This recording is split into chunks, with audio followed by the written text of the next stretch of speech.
네, 이번 동영상에서는 지난번 수천수꾀에 이어서 천수송꾀를 보도록 하겠습니다. 그 전에 잠시 제 책 이야기를 하고 넘어가겠습니다.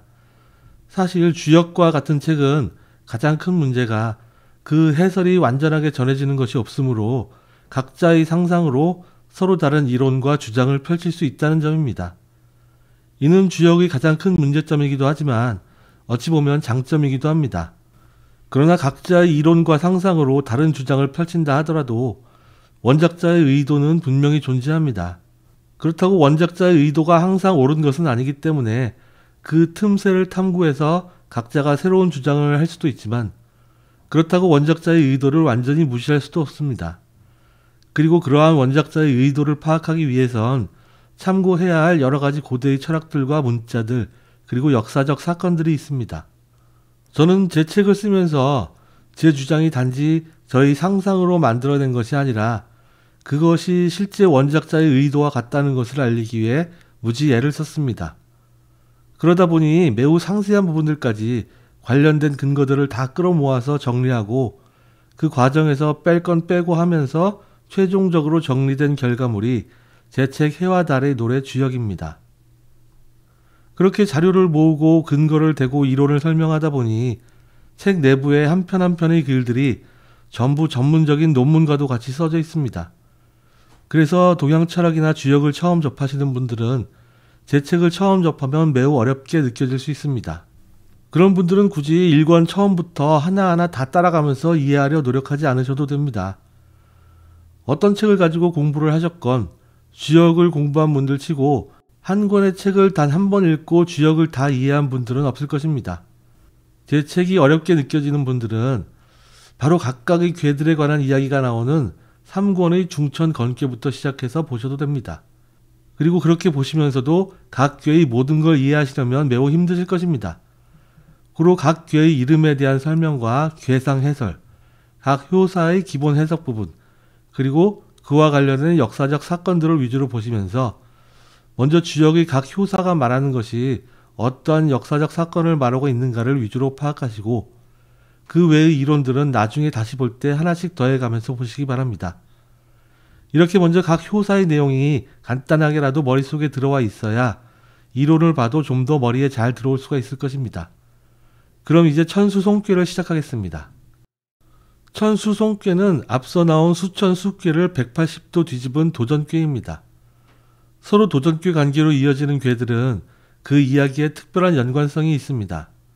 가령 수레둔꾀와 그 도전꾀인 산수몽꾀에서 수레둔꾀는 주나라 건국 초기 왕들의 이야기를 다루었다면 산수몽꾀는 주나라 말기 왕인 유왕의 이야기를 통해 주나라 후손들의 흥망을 전체적으로 다루었습니다.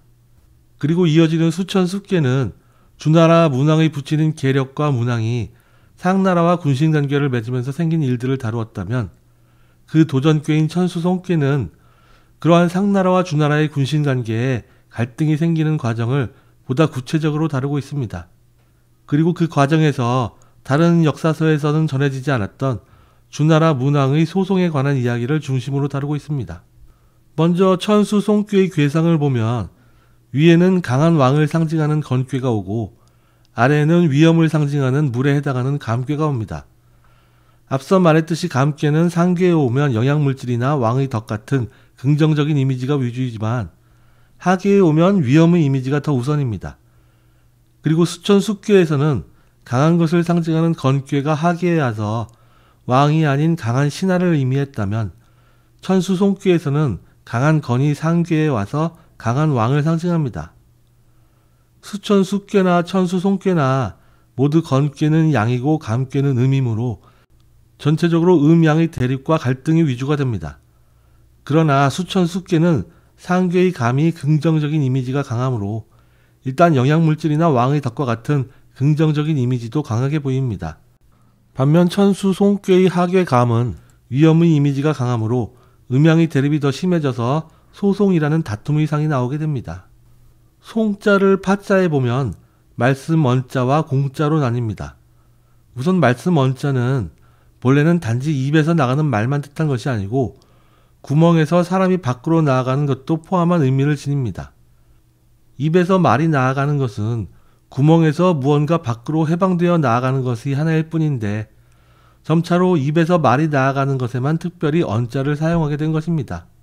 언자의 갑벌문을 보면 아래와 같이 입 구자 위에 신자가 오는 모양입니다. 구는 단지 입뿐만 아니라 모든 형태의 구멍이나 그릇을 의미할 수 있습니다. 그리고 신자는 안에 눌려있던 것이 힘을 내서 밖으로 분출해 나아가 새롭게 모습을 드러낸다는 뜻이 있는 글자이고, 후천의 주인이 새롭게 왕으로 우뚝 선다는 의미도 있습니다. 설립자는 사람이 땅에 선 모양을 똑바로 나타낸 글자이고, 이 설립자를 180도 뒤집은 글자가 바로 신자입니다. 이 글자는 본래 성인이 정면을 보고 선 모양을 나타내는 그 대자에서 시작됩니다. 이 대자 아래 땅을 의미하는 선을 하나 그으면 땅 위에 사람이 서 있는 설립자가 됩니다. 그리고 이 클 대자를 180도 뒤집으면 거스를 역자가 되는데, 이때 거스른다는 것은 선천의 주인인 왕을 의미하는 클 대자에 해당하는 인물에 거슬러 반역을 하는 사람이라는 의미가 됩니다. 그리고 그 반역이 성공하면 그 역에 해당하는 인물이 새로운 시대인 후천의 주인이 되는 것이고, 그러한 새 시대의 주인이 땅에 선 것을 나타내기 위해 발 부분에 선을 하나 그은 것이 바로 신자입니다. 이 신자를 무기의 의미로 잘못 해석하는 경우가 많은데, 그러면 말씀 언자는 입을 무기로 찍는다는 황당한 해석이 나오게 됩니다. 본래 대와 역, 립과 신은 각각 시간적인 선후의 차이와 방향성의 차이만 있을 뿐이지 모두 한 시대의 대인과 그 대인이 안정된 땅에 우뚝 선 모양을 나타낸 것은 공통됩니다. 그래서 용이나 동자의 경우 본래 신자였던 부분이 후대의 립자로 바뀌어서 나오기도 합니다. 다시 정리하자면 언자는 구덩이를 상징하는 구자에서 사람이 해방되어 나아가는 것을 나타낸 글자에서 시작된 것으로 좁게는 입에서 말이 나아가는 것을 의미하게 됩니다. 이렇게 말씀 언자가 단지 말뿐만 아니라 사람이 구멍에서 해방되어 나아가는 것도 의미하므로 주역에서 벗어날 탈자에 부수인 육달얼자가 말씀 언자로 바뀌는 말씀 설자로 나오기도 합니다.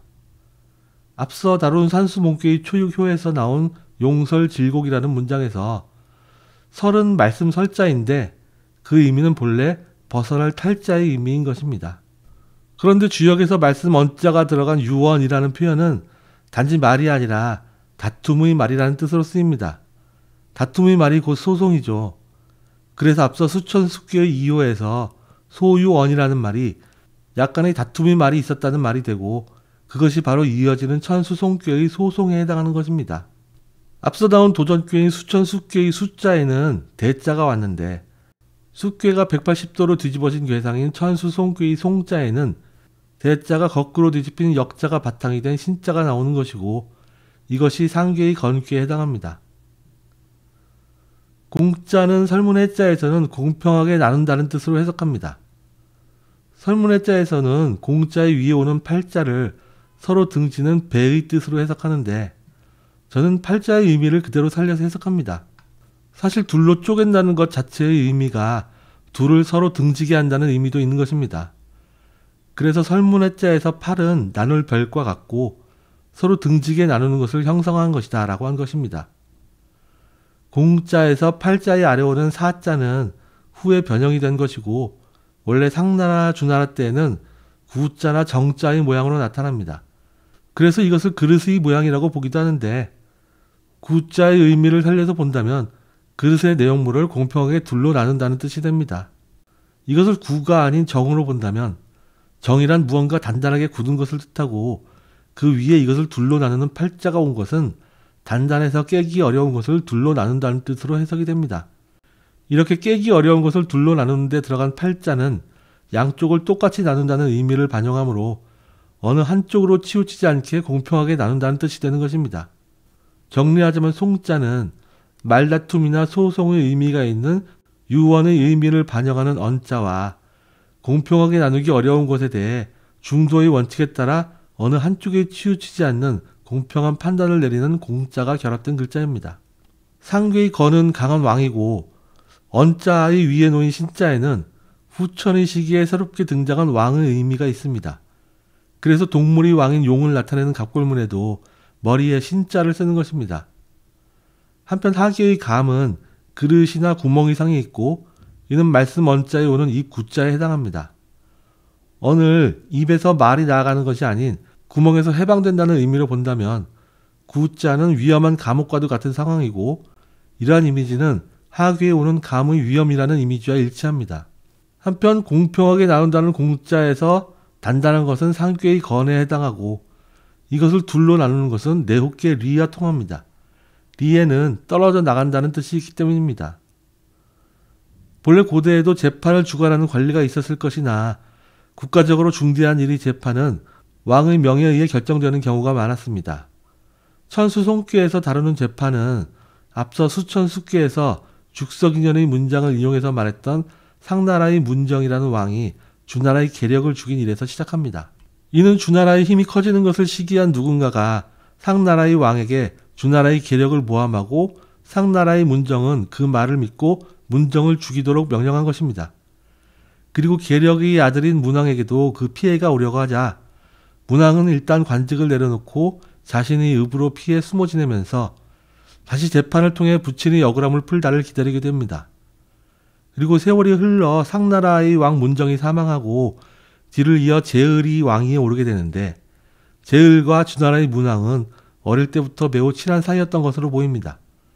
그래서 제을이 즉위한 뒤에 문왕은 제대로 된 재판을 통해 억울함을 풀고 다시 상나라의 신하로 관직에 나아갈 수 있게 됩니다. 이것이 천수송괴의 각 효사들이 말하는 주된 줄거리입니다. 각각의 효에 해당하는 내용을 개략적으로 살펴보면 먼저 초효는 주나라를 시기한 어떤 인물이 몇 차례 사소한 일로 주나라의 계력을 모함했으나 다행히 무사히 지나간 시기이고 구의효는 주나라의 계력이 소송에서 져서 상나라 왕에 의해 사형을 당하고 주나라 문왕이 자신의 읍으로 피해 숨어 지낸 시기에 해당합니다. 육삼효는 주나라 문왕이 숨어 지내는 동안 경제적으로 어려움을 겪으면서 다시 재판을 통해 억울함을 풀고 관직에 나아가려 했으나 쉽지 않았던 일을 말하고 있고 구사효는 상나라의 문정이 죽고 제을이 들어선 시기에 해당하며 구호효는 제을이 문왕의 편을 들어주어 문왕이 소송에서 이기고 다시 상나라의 관직에 나아가게 된 일을 말합니다. 그리고 마지막 상구효는 그 이후에도 상나라와 주나라 간에 문제가 생겨서 주나라 문왕에게 총 3번의 관직을 박탈당하는 일이 생기게 된다는 것을 말하고 있습니다. 자세한 내용은 다음 동영상에서 설명하겠습니다. 앞서 수천수괴를 오행으로 설명하였었는데 천수송괴도 마찬가지로 오행으로 풀이가 가능합니다. 수천수괴나 천수송괴나 모두 오행으로 금생수의 상인 것은 같습니다.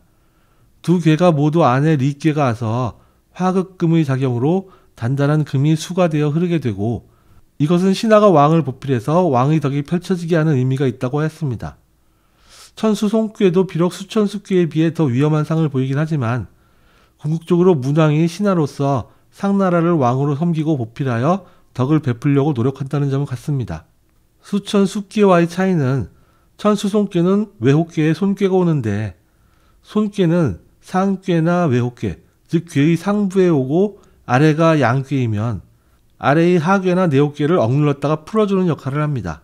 손괴의 맨 아래 음효가 이렇게 아래로 억누르는 음적인 작용을 하다가 위의 양효가 위로 나아가게 풀어주는 작용을 하는 것입니다. 손괴는 하괴에 오면 움츠렸다가 힘을 모아 도약하는 목의 이미지이지만 상괴에 오면 하괴를 억누르는 금의 작용이 강합니다. 고로 수의 위험에서 벗어나 화가 의미하는 높은 자리의 신하로 나아가고자 하는 노력이 외혹괴 손의 눌림에 의해 자꾸 실패하게 되지만 결국에 손은 억눌렀던 것을 풀어주므로 높은 지위로 나아가게 될 날이 오는 것입니다. 한편 손괴는 아래가 음괴이면 아래로 무언가를 내려보내주는 역할을 하는데 음괴인 하괴의 감과 짝을 이루면 아래로 비를 내려보내주는 상으로 나타납니다. 비를 적당히 내려보내주는 것은 음양이 화합하는 것을 상징하지만 비를 과하게 많이 내려보내는 것은 풍수환괴라는 괴에서는 백성들이 분노를 폭발시켜 홍수를 만드는 상으로 나타나기도 합니다. 손괴와 감괴는 같은 음괴이지만 본래 물이 많은 감괴에 손괴가 비를 내려보내면 물이 지나치게 많아져서 홍수가 날 수 있으므로 물이 지닌 위험이 이미지를 강화할 수 있습니다. 고로 손꾀가 리꾀의 부를 억누르고 감꾀의 수를 더하는 초반에는 위험이 증가하고 신하가 높은 자리로 나아가는 길이 막히지만 점차로 손꾀가 억누른 것을 풀어주고 아래로 비를 내려보내는 것을 멈추면 위험이 줄어들고 신하인 리꾀가 높은 자리로 나아갈 수 있게 됩니다. 고로 손꾀와 감꾀 및 리꾀의 조합은 물과 불을 적당히 조절하는 중도의 원칙이 소송에서도 중요하다는 것을 반영하게 되고 그것이 송자에 들어가는 공자가 지닌 평분의 이미지와도 통합니다. 이상으로 천수 송꾀의 기호를 마치고 다음 동영상에서는 각 효에 대해서 알아보도록 하겠습니다.